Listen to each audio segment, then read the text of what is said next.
Hey VC, I'm here to do the Vinyl Tag 25, which was put together this year by Pretty Green Vinyl Guy, whose name I think is Edmund. I'm sorry if I'm getting that wrong. What the Vinyl Tag is, if you've not done it before, it's 20 questions about your collecting habits of the last year. So question number 1, best purchase, new or old? I have a few. This is the Joni Mitchell Volume 4 box set that came out just recently, maybe less than 6 months ago, I think. And what it is 4 albums, and I'm just looking over to see what the years say, 76 through 80. So it includes my favorite album, Hejira. Some people pronounce it Hejira. And I think in Canada they pronounce it differently than they do in the US as well. So I say Hejira. And anyway, also Don Juan's Reckless Daughter is on this as well. It's, like I said, it's 4 LPs, and it's just absolutely magnificent. So I'm going to grab... What I'm really hoping is that everything doesn't fall, because I'm just terrified that it might. This is the second thing I'm going to show, and it is Record Store Day Black Friday Joni Mitchell Hejira demos. Just absolutely brilliant. And then the last thing I'm going to show for question number 1 is this. You may not be familiar with what this is, and I'm going to look at the pronunciation of her name because I mess it up every single time. So here I go. It's Michelle Undega. I'm already messing it up. Undega Ocholo. Undege Ocholo. And I'm sorry. I work hard to try and do it, and I just don't have any luck with it. It's just a lot of syllables for me. I'm not at all trying to diss her, because I just think she's great, and I think this album is great. I'm just not good at pronouncing things. So anyway, this is called No More Water, The Gospel of James Baldwin. I didn't write any punctuation down in there, so I kind of messed that up. I've been thinking about doing this vinyl challenge for a couple days now, and I pulled this one out to show as one of the best of this year that I've purchased, because it is just an outstanding album. And then I saw last night that Nikki Giovanni, the poet, passed away, and it reminded me of that great interview that Nikki and James Baldwin did a long time ago. Like, I'm just trying to think. I know that she was super young. Was she maybe 25 or 30? So it was like 50 years ago. And it's an amazing thing to watch, first of all. So yeah, this is, again, No More Water, The Gospel of James Baldwin. And it is a magnificent album. It's 2 LPs on this tangerine vinyl. It's spoken word, it's poetry. It's amazing. I've listened to it a number of times, and I absolutely love it. So this is without a doubt the best non-Joni thing that I bought this year. If you've ever watched my channel, I am obsessed with Joni Mitchell. I have been for most of my life, more than 40 years now. So yeah, when it's like, oh, what's your favorite album? Well, it's going to be Joni. You know, what's your favorite whatever? I'm going to find a way to make it about Joni. So all the non-Joni stuff in this video will be surprising, because I know there's just a ton of Joni coming up here. Speaking of, question number 2, best album from 1974. It did not take me long to figure this out. I knew exactly what I was going to get. I knew this came out in 74. Joni Mitchell, Court and Spark. One of the best albums, one of Joni's best albums, one of the best albums ever. Certainly, for me, the best album of 1974. This is a Nautilus Half Speed Mastered series that I bought 30 years ago, 40 years ago. Yeah, I don't know why I chose this one to pull out, but I did. So let's go on to number 3, which is, let me read my notes here just so I get it. Album that defines a genre. All right, so this is Nevermind the Bollocks by the Sex Pistols. And I just think this is like the definitive punk rock album. Like if you said name a punk rock album, the first thing that would pop into my mind would be this, Nevermind the Bollocks. What I actually wanted to show was Miles Davis, Kinda Blue, but I did not own a copy of that, and it hurts my soul. My goal for next year is to find a good copy of Kinda Blue and add it to my collection. I had one in my hands earlier this year, and I just didn't know if it was a very good pressing, so I decided to pass on it, because I mean, if you're gonna have one of the greatest albums ever made, you might as well have a really good pressing of it, right? That said, this is a good pressing, and I did want to show that it's on this great green vinyl that matches the cover, which I think is great. And I listen to this. I like punk rock. I'm not the biggest punk rock fan, but I do love punk rock, and I really do like the Ramones a lot, and that's who I usually listen to. But I do pull this out probably 3 or 4 times a year and listen to it. And I haven't listened to it in a while, not since I moved to my new place. So I'm going to keep this one out and give it a listen. All right, I'm going to move on. Number 4, best album from your home country. So that's going to be Cake. And actually Cake is almost in my home county. They're a local band. They're from Sacramento. I grew up pretty close to Sacramento. I'm just one county over. So these are the local guys, and I just absolutely love Cake. They are one of my very favorite bands. I know they have a new album coming out soon, and I've seen the video where they're performing in the elevator, which is like so Cake-like. They're just so irreverent is the word that comes to mind. Unique, a little bit unusual.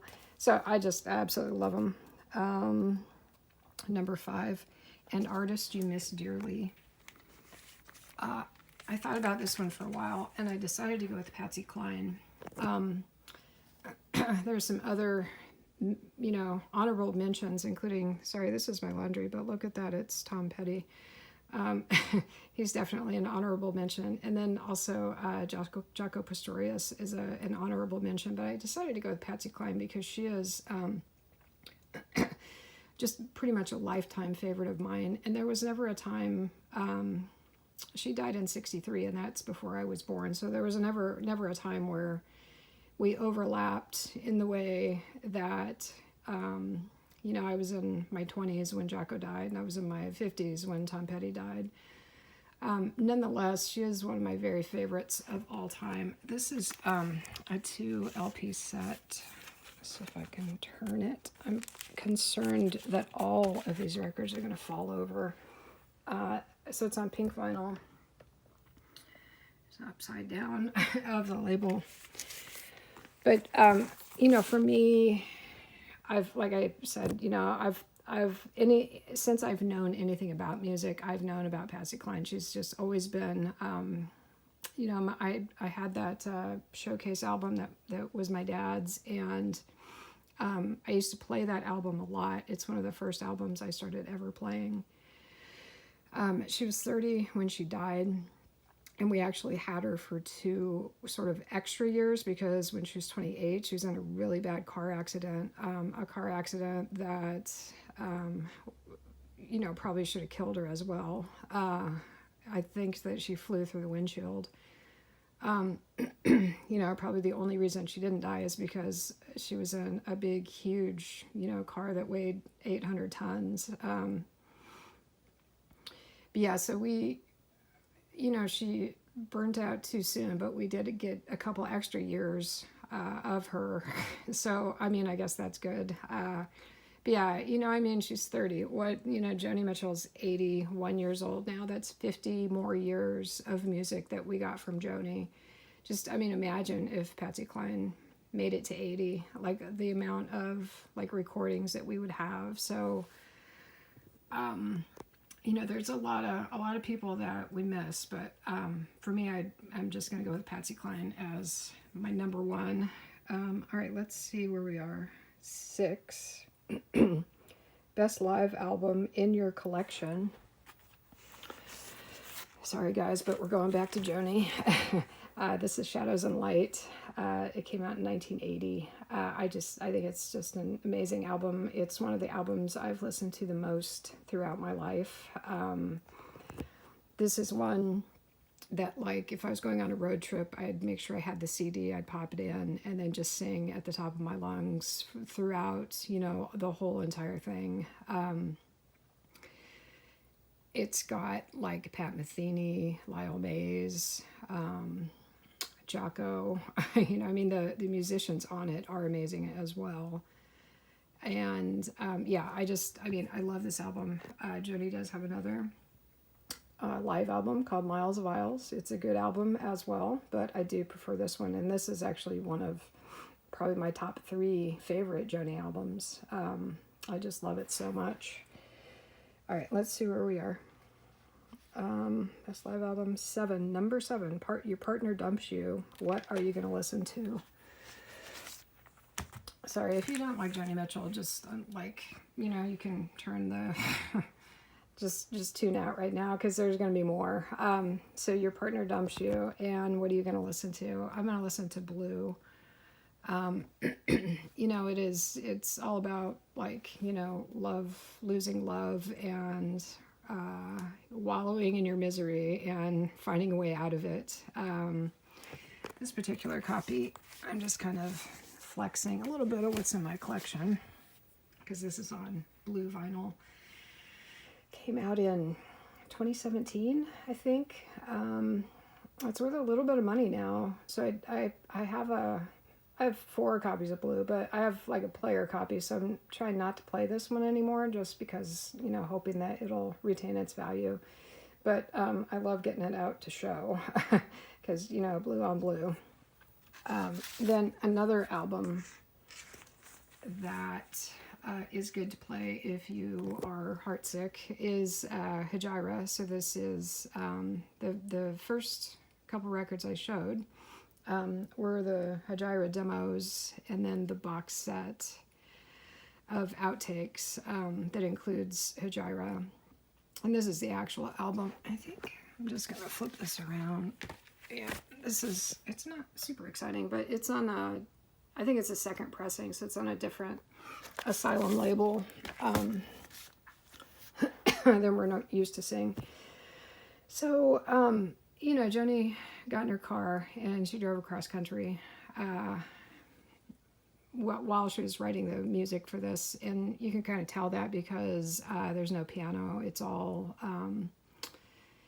guitar based, and it, you know, it's just like you get your heart broken and you want to do a geographic, right? You want to go on a trip, so you're not reminded of all the stuff happening. You know, you see something in your house, that the person who dumped you left, you know, a shirt, and you find that shirt, and it just hurts. It just hurts. So this is an album about that, about escaping. All right, I've already talked for 14 minutes. I'm not even halfway through. Number 8, best sounding drums on an album.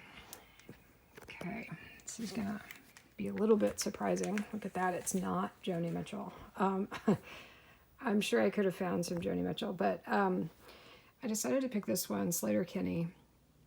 I love Sleater-Kinney. They are definitely one of my favorite bands. And I think Janet Weiss is, without a doubt, one of the best drummers ever.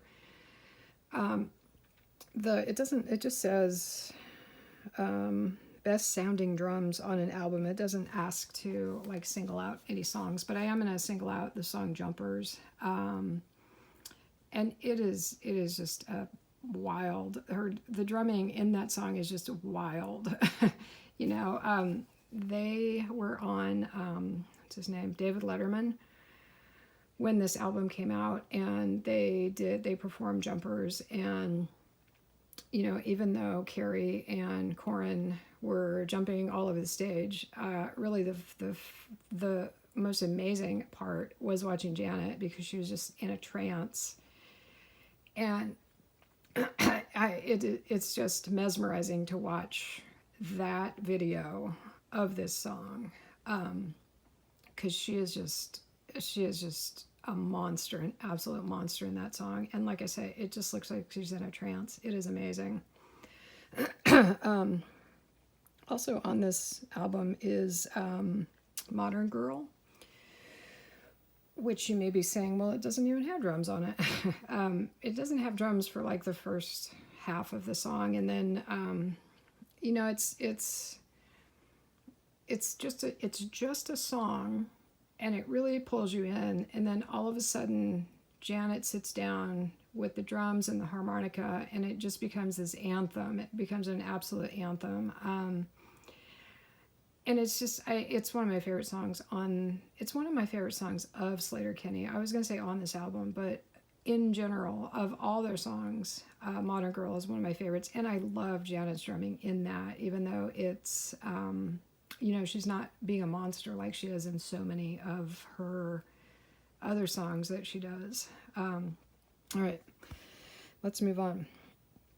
Number 9, favorite artist that is a member of 2 or more bands. I thought about this for a bit, and I settled on Neil Young pretty quickly. I don't have a lot of Neil Young in my collection. The reason is he's so amazing that people play the albums to death, and so when you come upon used ones, they're usually pretty trashed.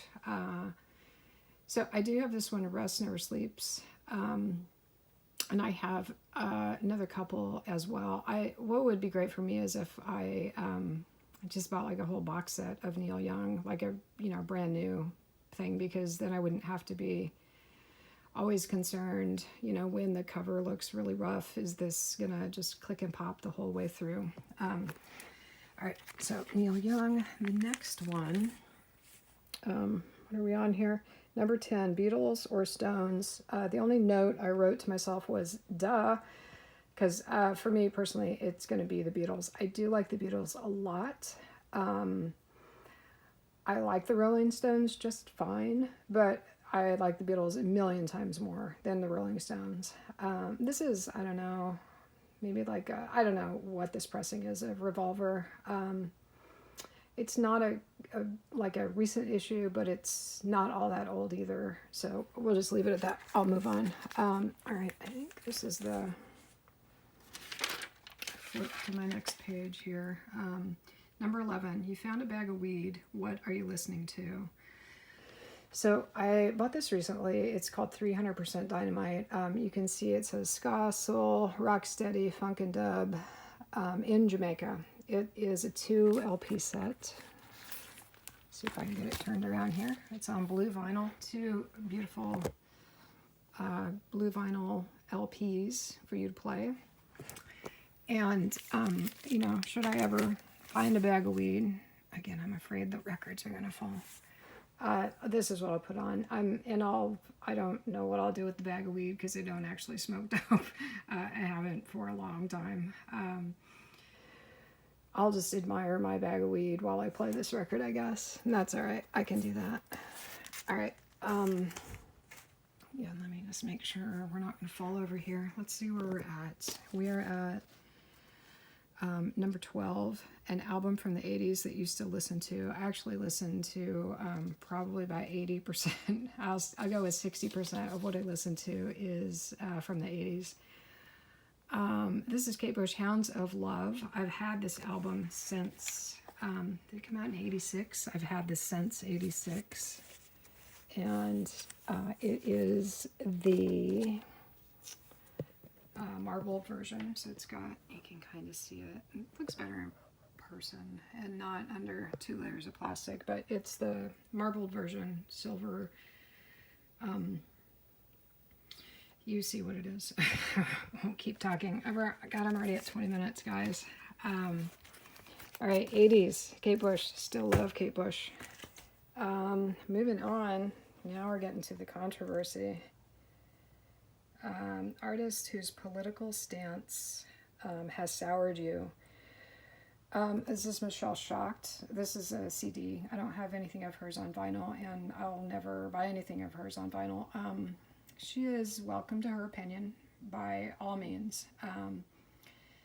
She used to be in relationships with women, or maybe just one woman. I don't know. She married a man. It's great. I'm glad that she is happy and in love with this person. She also found religion, so she decided that homosexuality was wrong. And I made a very short note here. I wrote down Yoshi's in San Francisco. She went on a rant against same-sex marriage in the middle of San Francisco. I'm just like, you're entitled to your opinion, but pick your audience. San Francisco's not the place to be. I would use bigger words, but this is not the place to be like going off about your dislike of gay marriage. Read the room, Michelle.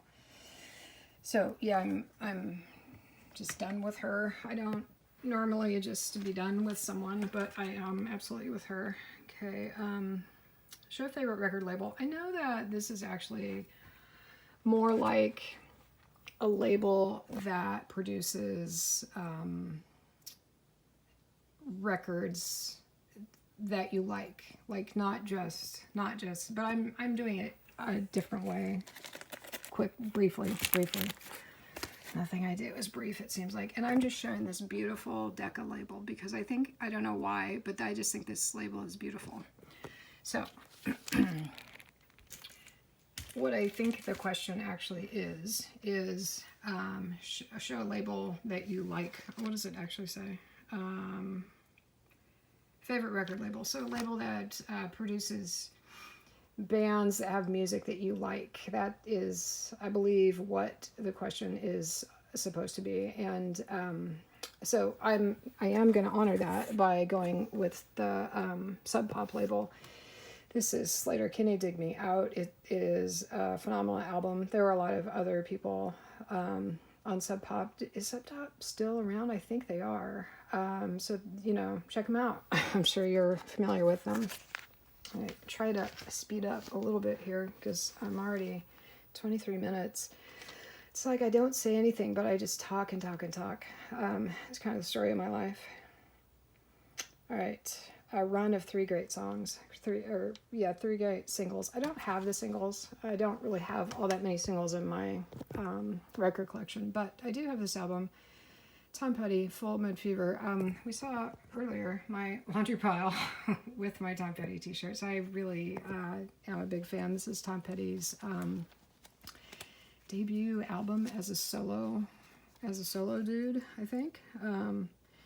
So there were a number of hits on this, including Won't Back Down, Running Down a Dream, Free Fallin', Face in the Crowd, and You're So Bad. Won't Back Down, Running Down a Dream, and Free Fallin', I think are great songs. But this one produced 5. That's half the songs on the album that were hits. So that's not bad. All right, 16. A record store day purchase that you consistently listen to. I am as guilty as anyone of buying a bunch of stuff on record store day and then it just sits on my shelves. But hey man, I've got those records. Do you know what this is? I'll tell you in just a second. It is, just waiting for you to be like, oh, I know what that is. It's the Herbie Hancock Trio. I didn't. 2020. So it came out in 2020. I was like, oh, I didn't write the year down. So it's a trio. So it's Ron Carter on bass. Of course, I love bass. And then Anthony Williams on drums. And I do listen to this consistently. I mean, if quarterly is considered consistently, then yeah, I do. I probably do listen to this about 4 times a year. All right. 17, if you could be reincarnated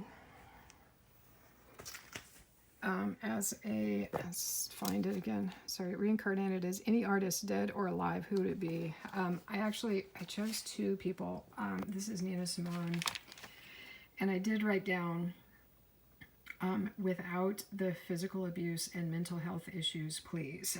You know, I mean, she had a heck of a life and, you know, a lot of scary times, both with physical abuse and her mental health issues. So, you know, back then with the mental health issues, there weren't really meds that would have helped her. So yeah, I mean, just this amazing talent. And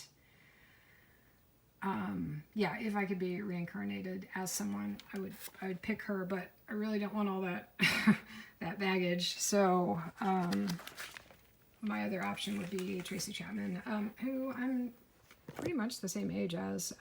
You know, Tracy is very introverted too, like myself. She came in, she in the words of Joni Mitchell, made a lot of money and quit this crazy scene. So yeah, I could do that, you know. And like, she lives on the coast in California. If you read stuff, it'll say she lives in San Francisco, and that isn't quite true. She lives very near San Francisco though. Yeah, Tracy Chapman just always stuck to herself. Didn't, you know, I'm sure labels were like, well, we're gonna put you in, you know, dresses and high heels and, you know, stuff like that, and put a bunch of makeup on you, and, you know, your songs are gonna need to be different. And you know, if you know this album, this is her second album, and after the success of her first album, was her response, was this, you know, album that is anything but what was popular at the time. And it's a just amazing album. All right, I'm gonna move on because I've talked forever. Let's see where we're at. 18. Best 3 lines in a song. Okay. Oh gosh, we're back with Joni. So my favorite song is Coyote, which is the opening song on this album, Hijira. And the words are, I looked a coyote right in the face on the road to Belgeni near my old hometown. He went running through the whisker wheat, chasing some prize down. Okay, why is that amazing? Back in, I think 2017, I went to Saskatchewan. I went to Saskatoon.